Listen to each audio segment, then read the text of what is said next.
desdobramentos, viu? 8h27. Repita. 8h27, vamos falar da manifestação que aconteceu neste final de semana em todo o país. Os vídeos que circularam nas redes sociais mostram o ex-presidente Jair Bolsonaro em sua casa, em Brasília, neste domingo. Ele que está proibido de sair aos finais de semana por determinação do ministro do STF, Alexandre de Moraes. E por essa razão ele não participou dos atos que foram a favor da anistia, contra o Moraes. E um vídeo ele aparece acompanhando aí essa manifestação. A gente não sabe ainda onde é, não foi divulgado também. Mas foi uma manifestação Reaja Brasil que aconteceu nas principais capitais de todo o país. Segundo dados divulgados do evento em São Paulo, que é a principal cidade do país, na Avenida Paulista, e que acaba sendo um local emblemático para essas manifestações, foram reunidos aí 57.600 pessoas neste último domingo. A manifestação serviu aí de termômetro de como será o comportamento dos apoiadores e da direita em um possível cenário com Bolsonaro preso. O número estimado foi superior ao ato de 29 de junho de 2025. Não é um provável, né? Não é um eventual, é quase que uma certa prisão de Jair Bolsonaro, né? Por causa de tudo que tem acontecido, por causa das declarações e do processo que tramita já em estágio bem avançado lá no STF. As manifestações a gente sabia que aconteceriam de maneira não com tanto apelo popular quanto outras manifestações que anteriormente ocorreram, com o próprio bolsonarismo tomando frente, no Brasil com milhões de pessoas indo. Essa manifestação foi menor, inclusive aqui no Rio Grande do Norte também, não foi uma manifestação que parou a cidade, inclusive até porque era num domingo também, não teve muitos problemas relacionados ao trânsito. Então, o conteúdo do pedido que está sendo feito, a gente sabe que é quase que utópico que nesse momento que o Supremo Tribunal Federal tome qualquer iniciativa para recuar das sanções que estão sendo impostas ao ex-presidente Jair Bolsonaro e às pessoas do núcleo duro da suposta trama golpista.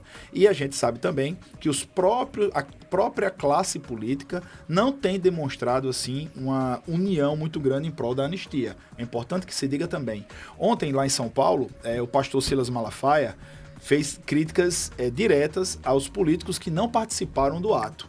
Ele não citou o nome, mas é uma crítica direta ao governador Tarcísio de Freitas e também aos outros governadores, Romeu Zema, Ronaldo Caiado e pessoas que aí estão pelo Brasil e não participaram dessas manifestações. É importante que se lembre também, o fogo amigo do bolsonarismo tem limado parte da direita. Tem colocado em óleo quente, por exemplo, o próprio Tarcísio de Freitas, o deputado federal Nicolas Ferreira também, o Ronaldo Caiado, governador de Minas Gerais, também pré-candidato, e até Ratinho Júnior, que é governador do Paraná e também pré-candidato à presidência da República. Esses atos e a ausência de algumas lideranças políticas, supostamente por medo do STF, fizeram com que o núcleo mais, na verdade, a parcela mais radical do bolsonarismo fizesse críticas. Então, a direita tem que ter cuidado, se tiver o plano de voltar ao poder, para não se rachar e se esfacelar durante esse tipo de posicionamento de algumas lideranças. A ausência de Tarcísio de Freitas no evento de ontem, minha gente, Tarcísio é o nome dentro do espectro, dentro do lado da direita, do nome que poderia vir a substituir aí a candidatura de Jair Bolsonaro, caso ele permaneça inelegível por ordens da Justiça Eleitoral Brasileira. Então, o segundo nome mais citado nas pesquisas é o do governador de São Paulo, Tarcísio de Freitas. A não ida dele ontem ao evento, Júlio, tem várias leituras, inclusive o momento econômico por qual o país passa. São Paulo é como costumam falar, a locomotiva desse país, e ele passou os últimos dias tentando negociar uma pauta separada para não prejudicar o setor produtivo de São Paulo com esse tarifaço de Trump. Então, subir num palanque e evitar arrefecer essa situação poderia prejudicar a pauta econômica do Estado que ele governa, sem falar nas críticas ao Supremo Tribunal Federal e a pauta da anistia. No dia de ontem, quando essa manifestação aconteceu nas ruas do país, uma pesquisa circulava que mais de 60% dos brasileiros não votariam em nenhum candidato que fosse a favor da anistia. Talvez esse foi um dos motivos que levaram também o governador de São Paulo a encontrar uma justificativa, não é, Júlio, para não subir naquele palanque. Sem falar que na última vez que ele subiu o tom para ele aí de críticas como uma opção que o brasileiro teria diante da polarização entre o PT e o o grupo ligado ao ex-presidente Jair Bolsonaro. Ele, quando botou a cabeça para fora, bateram, né? E lembrar também, o que a Ginaldo tá falando aqui, ó, o Bolsonaro é o único líder, que é Ginaldo Rodrigues, a quem agradece a participação, o único líder que mesmo em casa consegue reunir gente na rua no Brasil. Isso é verdade, né? Indiscutível. Mas algo que a gente tem que pesar também. Você, sendo um governador de São Paulo, um estado que foi totalmente afetado pelo tarifaço, que é pré-candidato à presidência da República, você vai bater de frente ao STF? Não, tem que ter a coragem. Bolsonaro, quando esteve em frente a Alexandre de Moraes, o que ele fez? Ele convidou Alexandre de Moraes para participar de uma caravana aqui no Nordeste e depois disso convidou Alexandre de Moraes para ser vice dele. Então, o discurso de confronto é muito bonito na teoria, mas na prática o próprio Bolsonaro não fez. Então, você vai querer que os outros líderes da direita vão colocar a sua cara para serem criticados, para serem eventualmente sancionados pelo Supremo Tribunal Federal quando o ex-presidente deu para trás? Porque na hora lá ele poderia ter confrontado Alexandre de Moraes de frente a frente e não fez. Muito bem, a gente vai continuar repercutindo esse assunto, mas agora você fica com a nossa vitrine de oportunidades. A gente segue na nossa transmissão no YouTube/Jovem Pan News Natal, 8h33. Repita. 8h33. Muito bem, uma das coisas que foram discutidas e que era um apelo dessa manifestação, o Reaja Brasil, era sobre o impeachment do ministro Alexandre de Moraes. Um dos líderes que encabeçou aí nas redes sociais, quem acompanha Twitter, eu acompanho muito o Twitter, hoje Rede X, foi o deputado Nicolas Ferreira. Ele colocou nas suas redes sociais aí o placar atualizado dos votos dos senadores sobre esse impeachment de Alexandre de Moraes. Hoje, a favor constam 34, contra 19 e esse outro do meio, Júlio Pedro, que eu não estou conseguindo ler. Indefinidos 28. Olha, é importante que se diga, o Senado da República, esse sim tem sido conivente ao que Alexandre de Moraes tem feito ao longo do tempo. O Senado da República é o único órgão que poderia fazer alguma coisa contra Alexandre de Moraes, contra as decisões que ele tem tomado, e todo mundo, é indiscutível que ele tem exagerado, e tem exagerado para dizer o mínimo, viu? E o Senado poderia fazer alguma coisa, sendo que o Senado tem a maioria governista.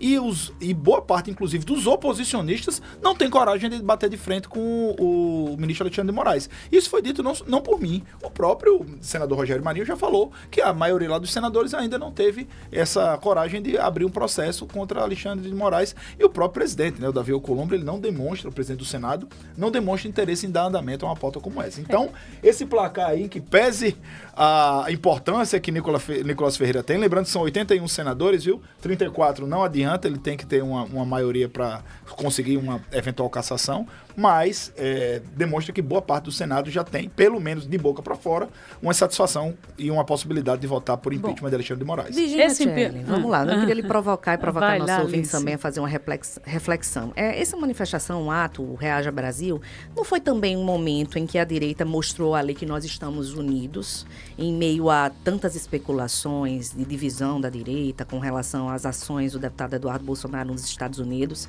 para mostrar que, olha, nós estamos aqui, né? Em meio a também tantas divulgações de pesquisas de um crescimento talvez ali do presidente Lula, já ali de olho em 2026. Eu acho que foi uma manifestação importante para espólio político. Claro. Ela exatamente, Lice, essa provocação sua, vamos lá, esse movimento de ontem, ele aconteceu após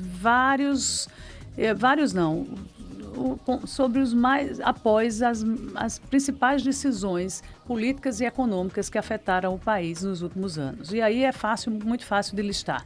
Aconteceu pós-tarifaço de Trump, que está diretamente ligado ao processo de anistia, pelo menos no que depender das declarações do filho do ex-presidente Eduardo Bolsonaro. Ela aconteceu após a tornozeleira que foi colocada no ex-presidente da República por decisão também do Supremo Tribunal Federal nos atos do 8 de janeiro. Então, ela estava recheada de fatos novos, importantes, graves e que levaram as pessoas às ruas. Tanto é que foi um evento maior do que o registrado em junho. O de junho foi o pior momento do bolsonarismo da direita. Tem um apelo maior, né, também, com todos esses fatores que a gente está falando. De junho. Então, esses apelos levaram as pessoas às ruas no dia de ontem. E ele acontece, aí a gente vai para a questão mais prática, quando as coisas começam a acontecer, são retomadas no Brasil. Principalmente a reabertura do Congresso Nacional no dia de hoje. O Congresso reabre hoje, se a gente pudesse chamar de algumas pautas bombas, temos aí para serem analisadas, e está na gaveta de Davi Alcolumbre o processo aí do pedido de impeachment do ministro Alexandre de Moraes. E vai ficar. Vai ficar, Júlio Pinheiro.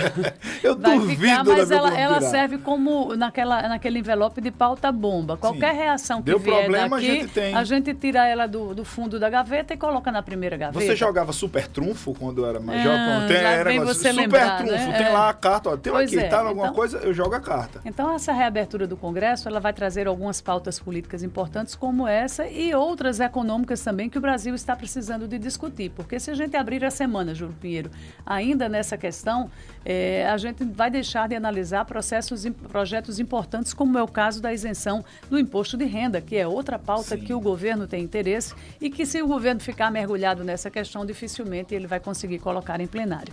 Então, foi uma manifestação pós-Bolsonaro tornozelado, pós-tarifaço de Trump, pós-ameaça do governo americano em relação ao processo da anistia aqui no Brasil e que acabou resultando naquela quantidade de pessoas nas ruas. Muito bem, olha, às 8h38 a gente está de volta. Quem estava no rádio pela 93.5 FM está agora nos assistindo também pelo YouTube, nos ouvindo pelo rádio, YouTube, transmissão mútua aqui. Júlio Pinheiro, deixa a gente fazer essa correção aqui com relação ao nosso ouvinte que está falando, o Enos Lima.